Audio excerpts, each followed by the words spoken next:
Hi, I'm Wendy, and here's my weekly wisdom for you. No, it's not Wednesday, but I'm getting closer. It's Thursday. So, I checked in a little over a week ago with a little bit of wisdom, and I talked about me time. I got some interesting responses from many of you who haven't really carved out that time for yourselves.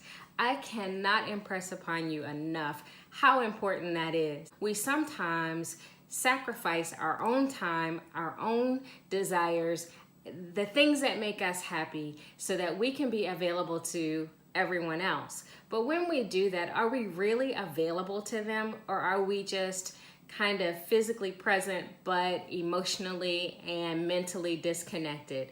I'll let you think about that. So, I'm not going to talk about that again because me time was then, and I hope that you're doing it on your birthday every month. My wisdom for this week is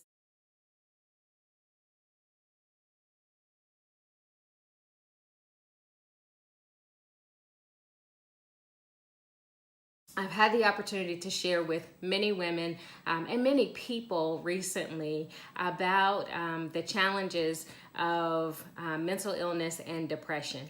And so, certainly in the news right now, we have been consumed by the untimely suicide deaths of Kate Spade and Anthony Bourdain. And while that strikes us, many people feel like they knew them or had a relationship with them, even though these were television personalities. And why is that? It's because we see them, we relate to them, we like the stories, it's all publicized, and we, in some ways, identify with who they are, and we dream about having their lifestyles. But the truth is, we don't really know what it's like to be them. We don't really know what their reality is. Because, of course, TV in general is not reality.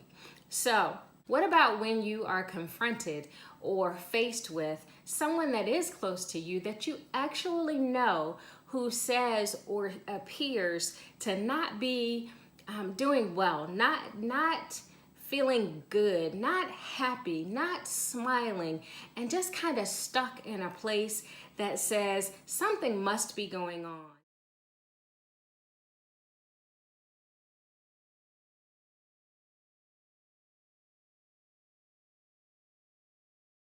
Are you one of those people who just says, hey, it's none of my business, and hey, I'll pray for you?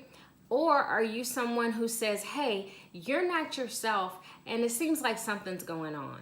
Well, I'll tell you that not just because I'm married to a psychologist, but because I'm married to a psychologist, sometimes, although it's a difficult conversation to have, it's a necessary conversation to have.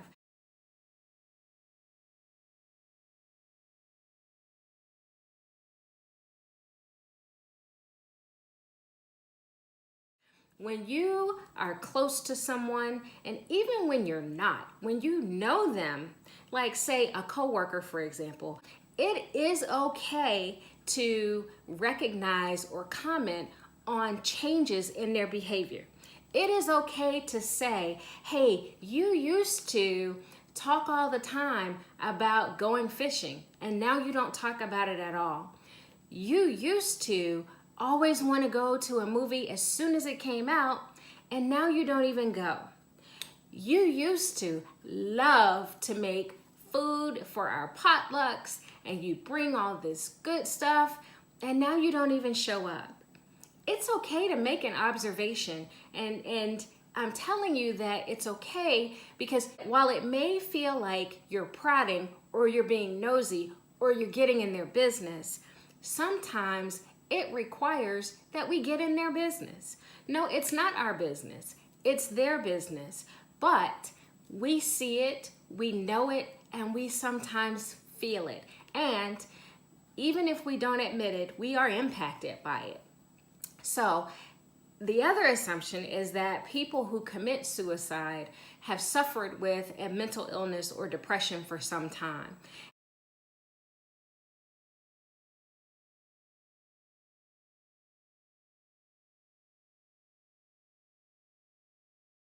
And I can say that we don't know because we don't have the opportunity to reach out to them after they've taken their life. We can say, as we play it back, what may have happened, what could have happened, what an additional conversation may have bought us.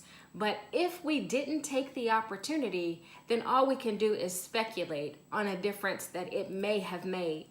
So I'll say to you that if you happen to be someone who is hurting or who is down, who is depressed, who is in a place where you can't really explain why you don't love the things that you used to love, why you have difficulty finding enjoyment in the things that used to bring you joy, why you just don't have the energy to get through your day, and this is different than who you had been, then I encourage you to reach out.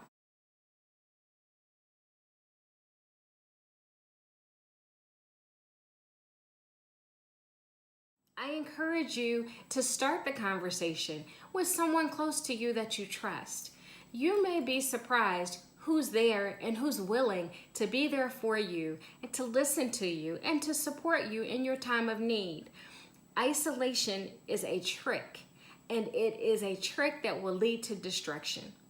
If you are a person who notices or is close to someone who has a significant change in behavior, then I encourage you and I challenge you to have those uncomfortable, sometimes really tough conversations, just to let the person know that you've noticed a change and that you care.